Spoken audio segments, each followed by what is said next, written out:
간절히 축원합니다. 법정에서 스데반을 고발한 사람들은 그의 지적을 듣고는 마음에 찔리면서도 회개하지 않았고 오히려 스데반을 향해 이를 갈게 됩니다.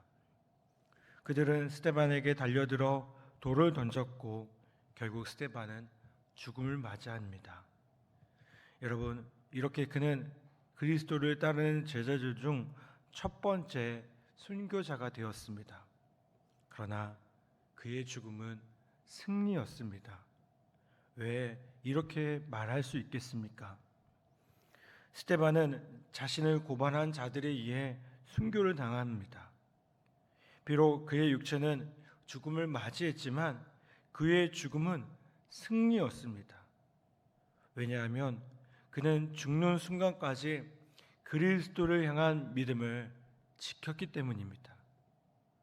스데반은 어느 때보다 죽음의 순간 오히려 성령으로 충만하여 자신에게 은혜를 주시는 하나님과 그 보좌 우편에 서 계신 그리스도를 보았습니다.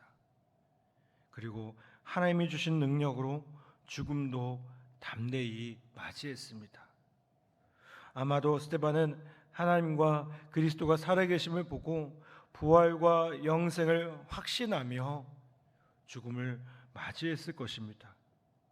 그래서 그는 죽어가는 순간에도요, 하나님이 고발인들을 용서해 주시기를 기도할 수 있었습니다. 이 용서의 기도는 예수님이 당신을 십자가에 못 박은 사람들의 용서를 구하신 기도와 동일한 것임을 보게 됩니다. 여러분, 이 기도는요, 스데반의 성품에서 나온 것이 아닙니다. 성령이 스데반과 함께하였기에 가능한 기도였음을 보게 됩니다. 여러분, 이처럼 성도가 믿음 때문에 박해를 받을 때 하나님은 그를 홀로 내버려 두지 않으시고요, 끝까지 믿음을 지킬 수 있도록 은혜를 베푸시며 부활의 확신 속에 죽음까지 맞이할 힘을 허락해 주십니다. 하나님을 믿지 않는 사람들에게는 죽음이 절망이지만 믿음을 지키며 살아가는 성도들에게는 영원한 생명이 시작되는 순간임을 보게 됩니다. 여러분, 하나님은 당신의 자녀들이 핍박받을 때 부활에 대한 기대와 소망으로 담대히 죽음을 맞이할 수 있도록 강한 믿음과 확신을 허락하실 줄 믿습니다. 순교당한 스데반으로 인해서 교회는요, 커다란 변화를 겪게 됩니다. 교회에 큰 박해가 일어나 사도들을 제외한 모든 성도가 유대와 사마리아 지역으로 흩어지게 됩니다. 그런데 여러분, 이것은 패배가 아니었습니다. 예수님의 복음을 전하다가 담대히 죽음을 맞이한 스데반의 믿음을 본받아 성도들은요, 가는 곳마다 복음을 전하는 증인이 됩니다. 특히 스데반의 순교 현장에 사울이 있었습니다. 이 사울은요, 후에 이방인을 선교하는데 앞장서는 복음의 증인이 됩니다. 당시 그는 스데반의 죽음을 마땅한 것으로 여기며 그 자리에 있었습니다.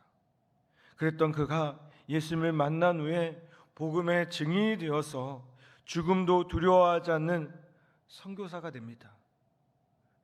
그가 이처럼 담대하게 직인의 사명을 다할 수 있었던 이유 중 하나는요, 아마도 스데반의 죽음을 잊지 않았기 때문이었을 것입니다.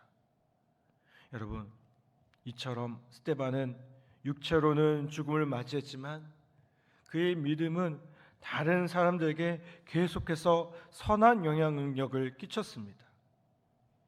이것이 바로 스데반의 죽음을 승리라고 부를 수 있는 이유임을 보게 됩니다.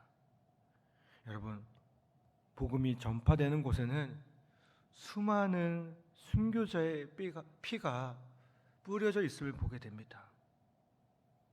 우리의 믿음은 복음을 위해 생명을 아끼지 않는 순교자들의 희생 위에 세워져 있습니다.